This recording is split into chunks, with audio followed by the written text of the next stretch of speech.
I think that it's important sometimes, like, to be an unspoken leader in a lot of ways, because there's a lot of guys that want to be a leader who are in your face. I'm the leader, I'm the leader, I'm the leader. And those are not the guys, you want to follow.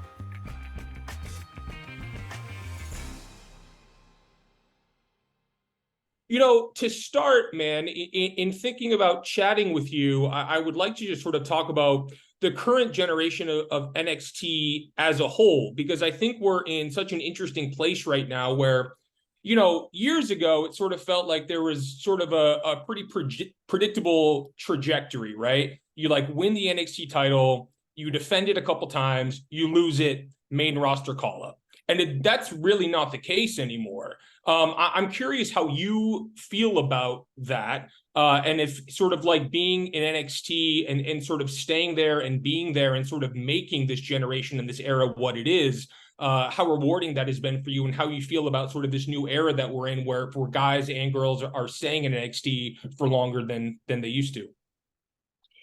Yeah, loaded question. But the best way that I can possibly answer that is, a lot of guys that are in NXT right now, we're just focused on what's on our plate right now. We always get talked to about, that's there for you when it's your time. I know there was a period of time where guys didn't want to go to the main roster, but everybody down in NXT right now, we're hungry. We're ready to get to that next step. But we understand to get to that next step, we need to, fully succeed at what we're doing, what's right in front of us. And that's something that I know Sean is really big on too, is just kind of just focusing on what's next. He gave me a really good analogy. He's like, I don't want you to start building your roof when you haven't laid the ground yet. You know what I mean? The groundwork yet. And you haven't really, you're already trying to put in your windows and you haven't even, finished doing your thing. So that's where we're at now. And I took that and I kind of was like, you know what? Yeah, let me continue to build brick by brick by brick. And then, when I'm able to kind of get to that point, it's like, all right, it's time to put a roof on this thing. Go to the main roster and let's start building that roof.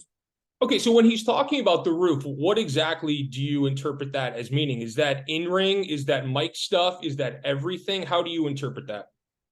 So I mean, I think it just has to do with not getting ahead of yourself. I don't think it's anything in particular or specific. I think it's more or less like, hey, like you're trying to build a roof when you haven't laid the groundwork. Meaning, like you got to put in time.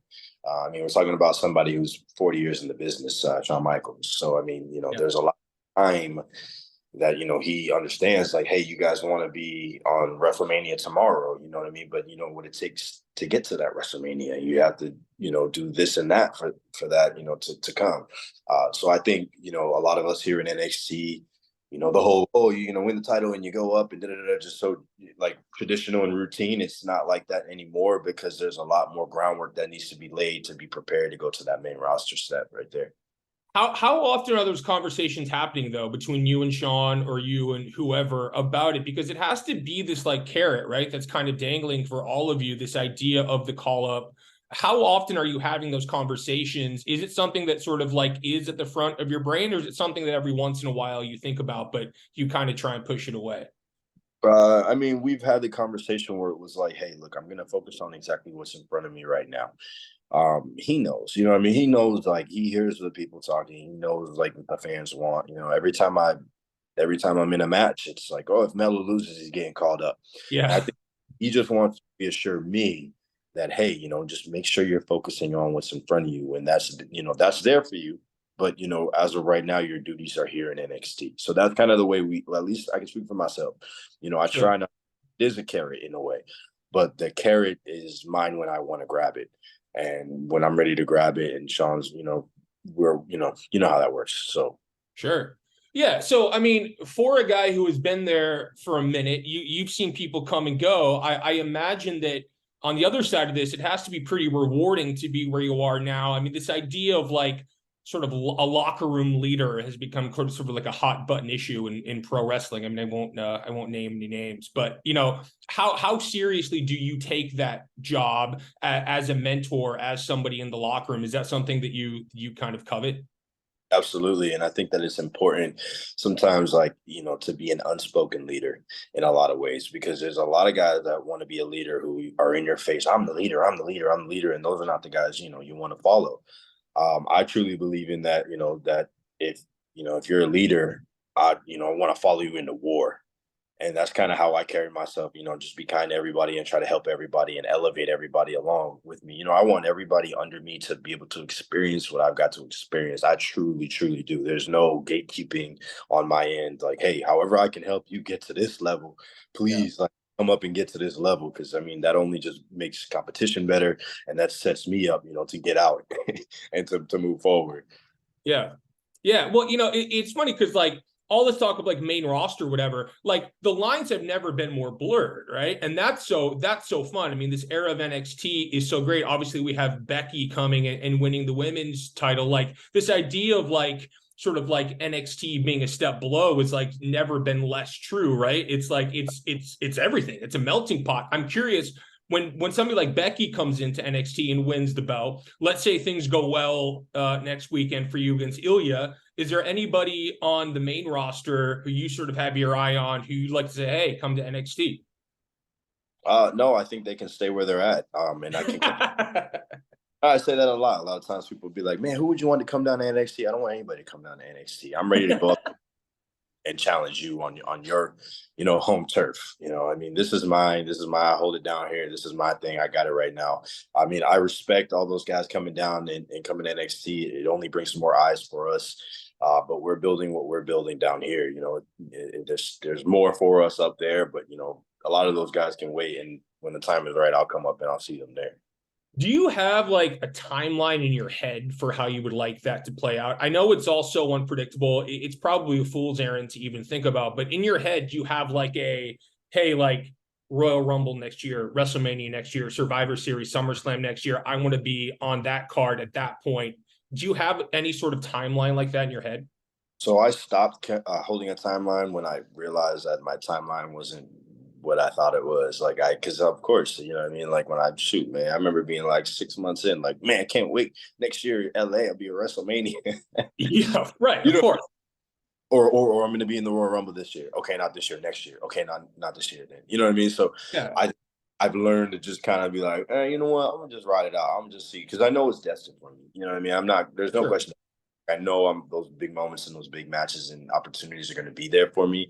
And a lot to do with divine timing. You know what I mean? I don't want to rush anything when it's going to happen. It's going to happen. Listen, I know Mello is him, but I am curious. We are in this era of factions in WWE, also in NXT. I'm curious if you've given any thought about one day if you would be interested in joining, let's say, the Bloodline, let's say Judgment Day. If you maybe given some thought about starting your own, who you would maybe like to be on that, or is Mello strictly Mello?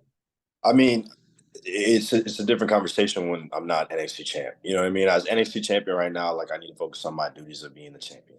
If the things don't go my way, like you said, at No Mercy, then that's a different conversation of wait, maybe I can get in here, maybe I can get in there. But I'm not hurting to get anywhere. You know what I mean? With anyone right now, like I'm focused on being the NXT champion. So I mean, that's a different conversation down the road. But I mean, Sure. something sure, yeah. Let's talk No Mercy. I mean, this feud with Ilya, I am such a fan of it. The two of you together, there's just something about it. It feels like wholly unique. It's fresh. It's interesting. The two styles that you guys have, it's tremendous to watch. I'm such a fan of it. What is it like being in the ring with him? Because as a pro wrestling fan, my entire life, I watch him and I am legitimately terrified. Me It's too. like he's like, what the hell is going on with this dude? What is Yeah. it like being in there with him, and how much I want to say how much fun? Perhaps fun isn't the word, but what is it? What has it been like cultivating this over months? Because it's really built into something pretty special. Yeah, Ilija Dragunov is incredible. I think he's one of the best talents in the world. Absolutely do. He just brings out something in somebody and anyone he's in the ring with. And I was fortunate enough to have that brought out of me and to get one over on him. But as far as like a guy like Ilya, it's hard to say that I can really do my style against a guy like that because there becomes a point where you realize like, oh no, I'm in a fight. Like this isn't going to Yeah, be this going to be a pretty flying around match. This has got to be a fight, and I got to figure out what his weaknesses are. But I definitely have a game plan going into No Mercy. Feel a little bit more comfortable now that I got to experience it the first time around at Great American Bash. So sure. Yeah, your match with Dom the other night, I thought was also such a blast. I feel like I feel like I have egg on my face every time I watch Dom in the ring because I remember when he first came up, I was like, okay, all right, Yeah, what are we doing? All right. And now it's like he is so legitimately just like undeniably great in the ring, and then just like the crowd reactions are so good. How much fun has it been with you're just like smiling? I think we all like feel this way, right? About Dom. It's like, how the hell did he do this? It's crazy. It's almost like makes me mad. It's like I was so wrong about this. He's so good. Well, how much fun was it? Again, saying fun, maybe not fun, but how cool was it working with him? yeah. No, actually, you know what? I've gained a lot of respect for Dom. You know, he works so hard. He really does. He's on every show. It's And he's crazy. Yep, and he's doing his job to better than anybody else at what he does. So I think the cool thing is with Dom is like you said, man, he has a lot of people denying him and a lot of people underestimating him, and he's proven a lot of people wrong. I love that for him. But as far as on Tuesday goes, I mean, you get in the ring with me, all bets are off. We're not.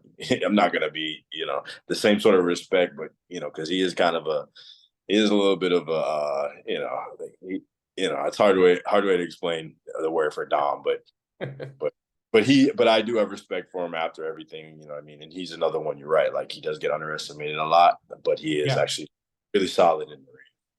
For sure.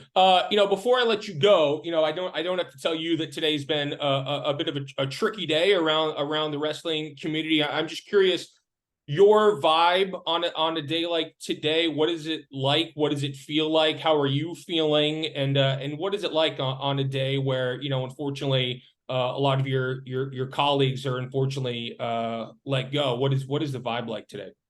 Yeah, it's tough to see like such talented people get let go, but the good thing about them is they're also talented and they've been able to take a lot of cool things that they've learned from WWE and use it elsewhere. And I just wish everybody the best of luck, and I have full confidence in everybody that they're going to kill it on wherever they go, whatever they do.